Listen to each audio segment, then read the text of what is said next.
So class 8 student आमर गोटे part पढ़ी कौटा संबल उपर पढ़ी तार विभिन्न प्रकार भेद से प्रकार भेद भितर आम नवीकरण योग्य और नवीकरण अयोग्य संबल विषय कथा होते नवीकरण योग्य संबल कौटा कहला ना जो संबल को आम व्यवहार करुचे तार पुनः भरण हो पार माने पुणी तर से जिनसा आसीपर आम पाखक है कि तार बारंबार अपव्यवहार करवा जमीक पा आम गोटे जगार पा पीऊचे पा टाइम आसो तार अपव्यवहार करवा से जिन भी कौन हो सरीज किंतु सूर्यरश्मि हो सूर्य किरण वायु आम तार जिते व्यवहार कले तार कौन क्षयक्षति हम ना नवीकरण योग्य कह नवीकरण अयोग्य कौटा ना जिते बड़े गोटे संबल आम व्यवहार करुचे बारंबार व्यवहार पर से कौन हो धीरे धीरे तार क्षय हम ताको तैयारी होगा पुणी थे बहुत टाइम लगे जाए जमीक मनकर आम तालचेर अच्छे जानी समस्ते से कोयला फेमस तो से जान कोयला खनि गुड़ा अच्छे तो से कोयला खनि जब आम से कोयला को बारंबार बारंबार व्यवहार करुचे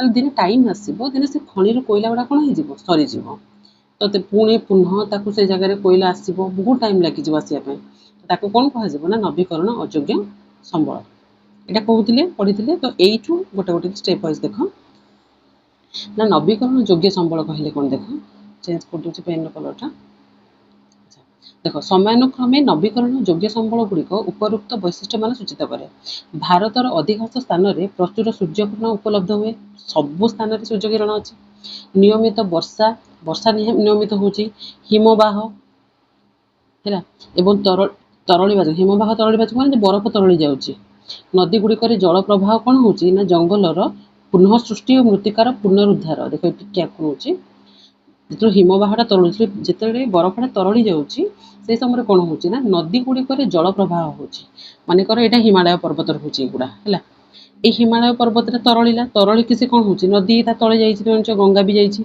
तो ये पानी गुड़ा तरल से बहिक कौटी आस नदी ही आसूँ ना तो नदीर कौन है प्रवाह है जंगलर पुणी कौन है पुनः सृष्टि है और मृत्तिकार पुनरुद्धार है यही प्रक्रिया यही प्राकृतिक प्रक्रिया कौन होता है ना संगठित होता है कौ प्राकृतिक प्रक्रिया ना नवीकरण योग्य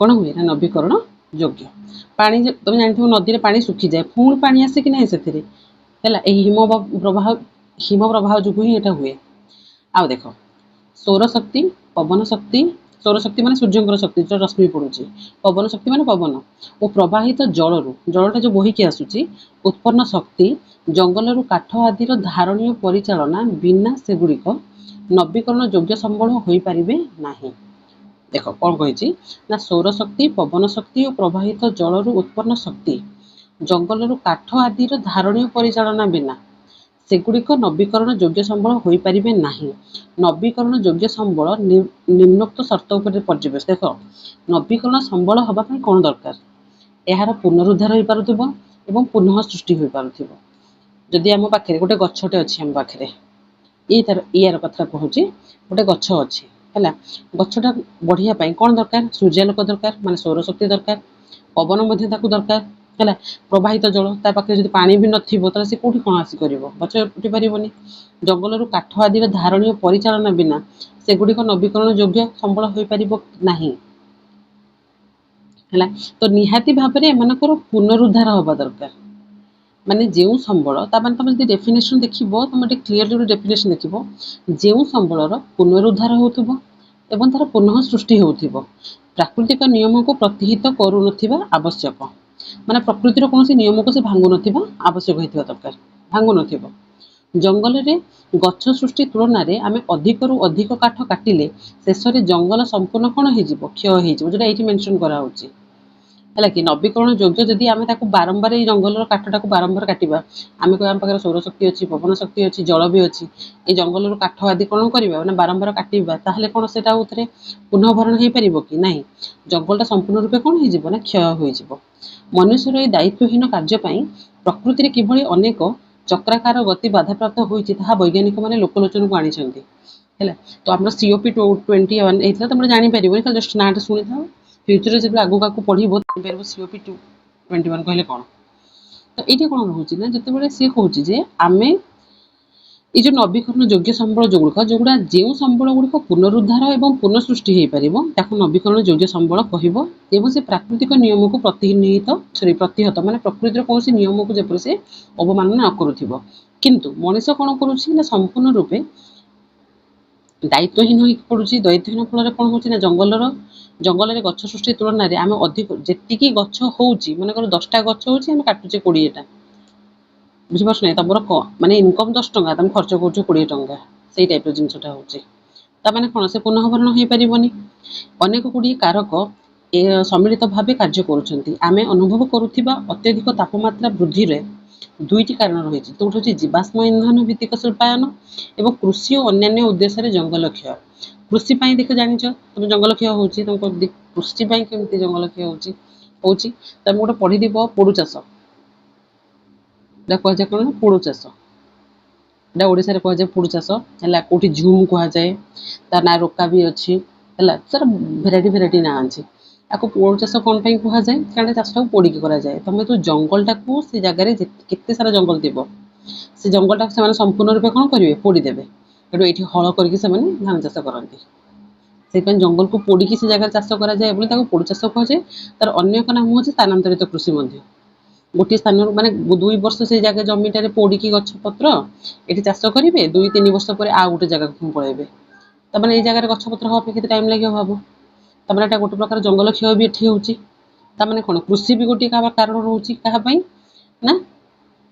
ये जो तापमात्रा वृद्धि सी देती तापमात्रा वृद्धि 2टा कारण रही गोटे हूँ कृषि और अन्य उद्देश्य जंगल क्षय अन्य उद्देश्य जो कौन तुम जो महुल फल जानी महुल करने से जंगल निआं लगे दिखती तो से देखिए बेले बेले जंगलटा छोट निआर चिंगारीटा पूरा जंगल को जाली दिए तो ये जंगल क्षय हो जीवाश्म इंधन मतलब तुम सब कमेंट सेक्शन में बता जनइब ये जीवाश्म इंधन भित्तिक शिल्पायन तो शिल्प विभिन्न प्रकार कलखाना विभिन्न प्रकार कौन हो गैस ये जो जीवाश्म इंधन को जान कौन जो कहुए विषाक्त गैस सब बाहर कौटू ना शिल्पायन गुड़ा शिल्पायन कौन मन कर गोटे फैक्ट्री खोलाई ऊपर गोटे चिमनी पाइप लगी चिमनी कहुए ये निर्गत धुआं तुम भाव ये गोटे चीनी कारखाना कराई ये चीनी कारखाना कौन हम ना से कारखाना सब जिन गुड़ा प्रोडक्शन चलू आखुर चीनीटा हुए कौन आखुर चीनीटा डायरेक्ट हो जाए केते प्रकार जिन मानने तार टेक्नोलोजी आप्लाय करी कौन हम ना चीनीटा या कि गोटे गैसटे बाहर थाए केबे भी जब कौन आम शक्ति सुगार बंद हो गला देखी जाइए तो ढेंकानाल शक्ति सुगार से चीनी प्रोडक्शन हुए से घर भर के गैस थाए गरम थाए से जो गरम मैंने कौन मैंने इवन तुम मास्क पिंधि जा मास्क न पिंधे भितर जापर तो से जो गैस गुड़ा रिलीज हुए कौटी चिमिनी ये जो बाहर ये जो गैस गुड़ा जो धुआं गुड़ा ये सब जीवाश्म इंधन से जो केमिकल गैस सब बाहर जीव कि तापमात्रा आम वायुमंडल में मिसब कि ना जो वायुमंडल में तापमात्रा कौन हम वृद्धि पाइब एक सूर्य किरण पड़ुची 2 आमर कलकारखानार विषाक्त गैस जाकि मिसुची ये एकाठी मिसिक तापमात्रा को आहरी कौन कर अधिक तापमात्रा वृद्धि हवा जो तुम देखु तो बर्तमान तापमात्रा के मिनिमम 38 डिग्री सेल्सियस रोचे जानच यहाँ ताप वृद्धि कारण हिमालय केतेक स्थान हिम बाहर गलन हार दर्शन द्वारा पुनःभरण ठार अधिक रोचे हिमालय आगुरी कौन हुए ना मनकर सी खरा है ये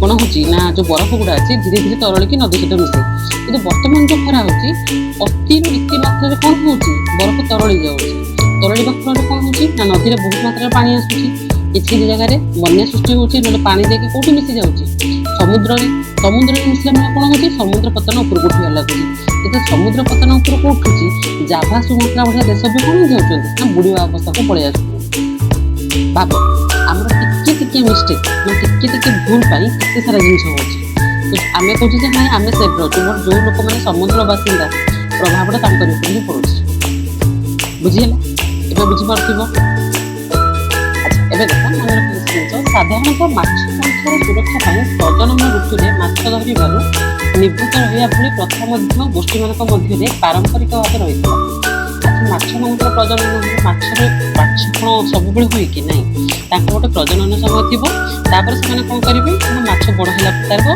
लोक मैं बिक्री कराए लोक देख 24 घंटा जा नदी पाखे बसुँच माछर प्रजनन क्षमता भी से नष्ट कर सारे ବାଣିଜ୍ୟିକ ଭିତରେ ଖାଲି ମାଛ ଧରୁଛନ୍ତି। ଉଦାହରଣ ସ୍ୱରୂପ ହେଉଛି ଟୁନା ମାଛ, ଗୋଟେ ପ୍ରଜାତିର ମାଛ ଦ୍ରୁତ ହ୍ରାସ ହେବାରେ ଲାଗିଛି। ଏହି ମାଛ ଧରିବା ଉପରେ ମଧ୍ୟ ନିୟନ୍ତ୍ରଣ ଲାଗୁ ହେଲାଣି। ତଥାପି ଛୋଟ ଛୋଟ ମାଛ ଚିଙ୍ଗୁଡ଼ି ଖାଦ୍ୟ ଭାବରେ ଗ୍ରହଣ କରି ସାମୁଦ୍ରିକ ପରିସଂସ୍ଥାକୁ ସନ୍ତୁଳିତ ରଖୁଥିବା ଏ ପ୍ରଜାତିର ମାଛ ସଂଖ୍ୟା ମଧ୍ୟ ହ୍ରାସ ହେବାରେ ଲାଗିଲାଣି। ଭାବ, ଆମେ କହିବା ଯେ ଆମେ ହିଁ ମଣିଷ ସବୁ ଜିନିଷର କାରଣ। ଯେତେ ଦେଖୁଛ ଦୁନିଆରେ ଖରାପ ଜିନିଷ ହେଉଛି, ଆମର ତାପମାତ୍ରା ବୃଦ୍ଧି ହେଉଛି, ଅତ୍ୟଧିକ ମାତ୍ରାରେ ବର୍ଷା ହେଉଛି, ଆମର ଯାହା ବି ଦେଖୁଛ ମାନେ ଛୋଟ ପ୍ରୋବ୍ଲେମଠୁ ନେଇକି ବଡ଼ ପ୍ରୋବ୍ଲେମ ପର୍ଯ୍ୟନ୍ତ ମନେ ରଖିଥାଅ, ସବୁରି ମୂଳରେ ରହୁଛି କିଏ ନା ମଣିଷ। ଦେଖୁଥିବ ମଣିଷ କେତେ ଚାଲାକ ଅଛି। ମାନେ ଭାବ, ସେ ମାଛର ପ୍ରଜନନ କ୍ଷମତାକୁ ବି ନଷ୍ଟ କରିସାରିଲାଣି। ସେ ଏତେ ମାତ୍ରାରେ କ'ଣ କରୁଛି ନା ବାଣିଜ୍ୟ ଭିତ୍ତିକ ମାଛ ଧରା କାର୍ଯ୍ୟକ୍ରମ ଚଲେଇଛି, ଯାହାଦ୍ୱାରା କ'ଣ ହେଉଛି ନା ଅତ୍ୟଧିକ ମାସରେ ମାନେ ମତ୍ସ୍ୟ ସମ୍ପଦର ଅଧିକ ଶୋଷଣ ହେବାରେ ଲାଗିଛି। ଟୁନା ପ୍ରଜାତିର ମାଛ ଦେଖିବାକୁ ମିଳୁନାହାନ୍ତି। ଯୋଉ ଛୋଟ ଛୋଟ ବି ଦେଖାଯାଉଛନ୍ତି ନଦୀ, ପୋଖରୀ କିମ୍ବା ସମୁଦ୍ରରେ, ସେଗୁଡ଼ାକୁ ବି ସେମାନେ କ'ଣ କରିଦେଉଛନ୍ତି, ନଷ୍ଟ କରିଦେଉଛନ୍ତି। ଏହାଦ୍ୱାରା କ'ଣ ହେଉଛି ନା ଏ ପ୍ରଜାତିର ମାଛ ଦେଖିବାକୁ ହ୍ରାସ ମାନେ ସମ୍ପୂର୍ଣ୍ଣ ରୂପେ ଲୋପ ପାଇଗଲାଣି। ଆମେ ବ୍ୟବହାର କରୁଥିବା ବିଭିନ୍ନ ସାମଗ୍ରୀ ଉତ୍ପାଦନ ପାଇଁ ଶିଳ୍ପର ଆବଶ୍ୟକତା ରହିଛି। ଆମେ ଯେକୌଣସି ଜିନିଷ ବ୍ୟବହାର କରୁଛେ, ଆମେ ଦେଖ ଫୋନ୍ଟି ୟୁଜ୍ କରୁଛେ, ମୁଁ ଯେଉଁ ଫୋନ୍ରେ ବସିକି ତୁମକୁ କ୍ଲାସ୍ କରୁଛି, ତୁମେ ଯେଉଁ ଫୋନ୍ରେ ବସିକି ଦେଖୁଛ, ଘରେ ଦେଖୁଛ ବହୁତ ସାରା ଜିନିଷ ଅଛି, ନିହାତି ତା ପାଇଁ ଗୋଟେ ନିହାତି କ'ଣ ଦରକାର, ଶିଳ୍ପର ଆବଶ୍ୟକତା ଅଛି। ଇଭେନ୍ ତୁମେ ପିନ୍ଧିଥିବା ଡ୍ରେସ୍ଟା ବି ଗୋଟେ ଶିଳ୍ପରେ ତିଆରି ହେଉଛି। ଶିଳ୍ପାୟନରୁ ଉତ୍ପନ୍ନ ଯେଉଁ ବର୍ଜ୍ୟବସ୍ତୁ, ଦେଖ ଏଠି ତମକୁ ଦେଖ ସେଇଟା ଏକ୍ଜାମ୍ପଲ୍ ଦେଇକି ବି ଦେଖେଇଛି ଚିତ୍ରରେ, ହେଲା। ମାନେ এইগুଡ଼ା ସବୁ କ'ଣ ବର୍ଜ୍ୟବସ୍ତୁ, କେମିକାଲ। ଭାବୁଛି ତ ଗୋଟେ ଡ୍ରେସ୍ ଗୋଟେ ସାର କାରଖାନା ଅଛି, ଭାବ ଗୋଟେ ସାର କାରଖାନା। এই ସାର କାରଖାନାରୁ ସାର ତିଆରି ହେଉଛି। ଏଇ ଯେଉଁ ଖରାପ ପାଣି ଗୁଡ଼ା ସେ ଦେଉଛନ୍ତି କେଉଁଠି ଦେଖିଲ ଏଗୁଡ଼ା, ସେ କେଉଁଠି ନଦୀ ପୋଖରୀକୁ ଛାଡ଼ୁଛନ୍ତି, ବା ନଦୀକୁ ଛାଡ଼ୁଛନ୍ତି। ଏଇ ନଦୀ ପାଣିଟା ଡାଇରେକ୍ଟ ହଉ କି ଇନଡାଇରେକ୍ଟ ହଉ, ଆମେ ହିଁ ତାକୁ ୟୁଜ୍ କରୁଛେ କି ନାହିଁ। ଦେଖ, ମୁଖ୍ୟତଃ ନଦୀ ଅନ୍ୟାନ୍ୟ ଜଳାଶୟକୁ ନିଷ୍କାସିତ ହୋଇଥାଏ। ଅଧିକାଂଶ ସମୟରେ ଏହି ବର୍ଜ୍ୟବସ୍ତୁ ଅପଘଟିତ ହୋଇ ନ ପାରିବାରୁ କୌଣସି ଜୀବର ଖାଦ୍ୟ ଭାବେ ବ୍ୟବହୃତ ହୋଇନଥାଏ। ଫଳତଃ ଏଇ ଜାଗାରେ ଆଉ କୌଣସି, ତମେ ଭାବିଲ ଏଇ ଜାଗାରେ କେଉଁ ଜୀବଜନ୍ତୁ ରହିପାରିବେ? ମାଛ ମାନେ ଜୀବଜନ୍ତୁ ମାନେ କ'ଣ ପଶୁ ପକ୍ଷୀ କି? ନାହିଁ। ଭାବୁଥିବ କି ନହେଲେ ଗେଣ୍ଡା ନାହିଁ, ଏମିତି ନୁହଁ। ଏଠି ଜୀବଜନ୍ତୁ ମାନେ ଯେମିତିକି ମାଛ, ମାନେ ସେ ଶୈବାଳ ଆଦି ପ୍ରାଣୀ, କବକ, ଯାହା ବି ସେଇ ଯେଉଁ ପାଣିରେ ରୁହନ୍ତି XYZ, ସେ ସମସ୍ତେ କିଏ ରହିପାରିବେ କି ଜାଗାରେ? ଆଉ କାହିଁକି ଏଇ ଜାଗାଟାରେ ଏଇଗୁଡ଼ା ସବୁ କେମିକାଲ ଗୁଡ଼ା ହିଁ ବାହାରୁଛି, ହେଲା। ଫଳତଃ ପ୍ରକୃତିର ପୁନରୁଦ୍ଧାର ଏବଂ ପୁନଃ ସୃଷ୍ଟି ଚକ୍ରରେ ବ୍ୟାଘାତ ସୃଷ୍ଟି ହୁଏ। ନିହାତି ଏଇ ଜାଗାରେ କୌଣସି ପ୍ରକାର ପ୍ରକୃତି ରହିପାରିବ ନାହିଁ। ନଦୀ ତଥା ଜଳାଶୟ ବିଷାକ୍ତ ହୋଇଯାଏ ଓ ଜୀବନ ପାଇଁ ଅନୁକୂଳ ହୋଇନଥାଏ। ଏଇ ଜାଗାରେ ଜୀବନଯାପନ ବଞ୍ଚିବା ଅସମ୍ଭବ। ଏଇଠି ଦେଖ, ଅଧିକାଂଶ ସମୟରେ ବର୍ଜ୍ୟବସ୍ତୁ ଗୁଡ଼ିକୁ ଉପଯୁକ୍ତ ପ୍ରକ୍ରିୟାକରଣ ବିନା ଫିଙ୍ଗି ଦିଆଯାଏ। ଭାବିଲ ଏଇ ପାଣିକୁ ଯଦି ପ୍ୟୁରିଫାଏ କରିକି ବାହାରକୁ ତମେ ପକେଇଥାନ୍ତ, ଏଇ ଜାଗାଟା ଅସନା ହେଇଥାନ୍ତା କି? ପଲ୍ୟୁଟେଡ୍ ହେଇଥାନ୍ତା କି? ଦୂଷିତ ହେଇଥାନ୍ତା କି? ନାହିଁ। କିନ୍ତୁ ଲୋକମାନେ ତାକୁ କ'ଣ କରୁଛନ୍ତି, ବିନା କୌଣସି ପ୍ରକାର ତାକୁ ପ୍ୟୁରିଫାଏ ନ କରିକି ତାକୁ ସିଧାସଳଖ କୋଉଠି ଛାଡ଼ି ଦେଉଛନ୍ତି, ନଦୀ, କେନାଲ, ଯୋଉଠି ପାରୁଛନ୍ତି ଛାଡ଼ି ଦେଉଛନ୍ତି। ଦେଖ, ତାପରେ ପରିସଂସ୍ଥାର କାର୍ଯ୍ୟ ଓ ପରିସଂସ୍ଥାର ଦେଖ ସେବା। ପ୍ରକୃତି ନିଜସ୍ୱ ଅନ୍ତର୍ନିହିତ ଢଙ୍ଗରେ କାର୍ଯ୍ୟ କରେ। ପ୍ରକୃତିର ନିଜର ଢଙ୍ଗ ଅଛି। ପ୍ରକୃତି ନିଜ କାମ ନିଜେ କରେ, ସେ କାହା ଉପରେ ଡିପେଣ୍ଡ କରେନି। ଯେମିତି ବୃକ୍ଷମାନେ ପ୍ରାକୃତିକ ଭାବରେ ଅମ୍ଳଜାନ ଉତ୍ପାଦନ କରନ୍ତି। ବୃକ୍ଷ ପାଖରେ ଅମ୍ଳଜାନ ଅଛି, ଅଙ୍ଗାରକାମ୍ଳ ନେବେ, ସେ ଯେଉଁ ସୂର୍ଯ୍ୟଙ୍କର ଅତି ବାଇଗଣୀ ରଶ୍ମିରୁ ସେ କ'ଣ କରନ୍ତି, ଅତି ବାଇଗଣୀ ରଶ୍ମି ତାଙ୍କର ଯେଉଁ ସୂର୍ଯ୍ୟାଲୋକରେ ସେ ନିଜର କ'ଣ କରନ୍ତି ନା ଖାଦ୍ୟ ପ୍ରସ୍ତୁତ କରନ୍ତି। ଜାଣିଥିବ, ତମେ ପଢ଼ିଥିବ ସାଇନ୍ସରେ। ଯେତେବେଳେ ଏହିଭଳି ପ୍ରାକୃତିକ ପ୍ରକ୍ରିୟା ଗୁଡ଼ିକ ମଣିଷର କଲ୍ୟାଣ କରେ, ସେତେବେଳେ ଆମେ ତାକୁ ପରିସଂସ୍ଥା କହିବା। ମାନେ ଯେଉଁ ପ୍ରାକୃତିକ ପ୍ରକ୍ରିୟା ଗୁଡ଼ିକ ମଣିଷର କଲ୍ୟାଣ କରେ। ଦେଖ ଲେଖାଇଛି, କୌଣସି ପ୍ରାକୃତିକ ପରିବେଶ ଅନ୍ତର୍ଗତ ସଜୀବ ହଉ କିମ୍ବା ନିର୍ଜୀବ ହଉ, ତା ଯେଉଁ ଉପାଦାନ ଗୁଡ଼ିକର ପାରସ୍ପରିକ ସମ୍ପର୍କ। ଦେଖ, ସଜୀବ ସହିତ ନିର୍ଜୀବର ଲିଙ୍କ ମାନେ କ'ଣ ଅଛି, ସମ୍ପର୍କ ଅଛି, ଏବଂ ନିର୍ଜୀବର ମଧ୍ୟ ସଜୀବ ସହିତ। ତମେ କହିବ ନିର୍ଜୀବ ସହିତ ସଜୀବର କେମିତି? ନିର୍ଜୀବ କହିଲେ କାଠ, ସଜୀବ କହିଲେ ମଣିଷ। କାଠ ସହିତ ଆମର ସମ୍ପର୍କ ଅଛି କି ନାହିଁ? ଅଛି। ତାମାନେ ଆମେ ସମସ୍ତେ ସମସ୍ତଙ୍କ ଉପରେ କ'ଣ ହେଇକି ଅଛନ୍ତି ନା ନିର୍ଭର କରିକି ଅଛନ୍ତି। ଏହି ନିର୍ଭରଶୀଳତା ପ୍ରକ୍ରିୟାକୁ କ'ଣ କୁହାଯାଏ ନା ପରିସଂସ୍ଥା। ଏଇଟା ମୁଁ ତମକୁ ଲେଖିଦେଉଛି, ଇମ୍ପୋର୍ଟାଣ୍ଟ। କାହିଁକି ଏକ୍ଜାମରେ କ୍ୱେଶ୍ଚିନ୍ ପଚାରିପାରେ ପରିସଂସ୍ଥା କହିଲେ କ'ଣ ବୁଝ, ବୁଝିଲା। ତାପରେ କ'ଣ, ଆମକୁ ଏହାକୁ ଏପରି ଭାବରେ ମଧ୍ୟ ଭାବିପାରିବା ଯେ ଜଙ୍ଗଲ ପ୍ରାକୃତିକ ଭାବରେ ଜଳକୁ ସ୍ୱଚ୍ଛ କରେ। ଜଙ୍ଗଲ ପ୍ରାକୃତିକ ଭାବେ କାହାକୁ ସ୍ୱଚ୍ଛ କରେ ନା ଜଳକୁ। ମୃତ୍ତିକା କ୍ଷୟକୁ ରୋକେ। କିଏ? ଦେଖ, ଜଙ୍ଗଲ ପାଣି ଜଳକୁ ସ୍ୱଚ୍ଛ କରେ, ମୃତ୍ତିକା କ୍ଷୟକୁ ରୋକେ, ପ୍ରାଣୀମାନଙ୍କ ପାଇଁ ବାସସ୍ଥାନ ଯୋଗାଇଥାଏ। ଆମେ ଏହାକୁ ପରିସଂସ୍ଥା ମଧ୍ୟ କହୁ। ଦେଖିବ, ଜଙ୍ଗଲ ଜଳ ଯୋଗେଇଲା, ଜଙ୍ଗଲ ଆମକୁ କ'ଣ କଲା, ମୃତ୍ତିକା କ୍ଷୟକୁ ରୋକେଇଲା, ପ୍ରାଣୀମାନଙ୍କ ପାଇଁ ବାସସ୍ଥାନ ହେଲା, ତାହେଲେ ଏଟାକୁ ଆମେ କ'ଣ କହିବା, ପରିସଂସ୍ଥା। ଯେତେବେଳେ ଆମ ପାଇଁ ଏଇଟା ଗୋଟେ ପରିସଂସ୍ଥା, ସେମିତି ଏଇଟା ଗୋଟେ ପୋଖରୀ ଅଛି, ପୋଖରୀ ଭିତରେ ମାଛ ଅଛି, ବେଙ୍ଗ ଅଛି, ସାପ ଅଛି, ଚିଙ୍ଗୁଡ଼ି ଅଛି, ଟୁନା ମାଛ ଅଛି, ଆମର ରୋହି ମାଛ ଅଛି, ବିଭିନ୍ନ ପ୍ରକାର ମାଛ ଅଛନ୍ତି। ତାହେଲେ ଏଇଟା ଜଳର ଗୋଟେ କ'ଣ ରହୁଛି ପରିସଂସ୍ଥା କି ନାହିଁ, କାରଣ ଏଠି କେବଳ ଜଳଚର ଜୀବମାନେ ରହିପାରିବେ। ବୁଝିଲା?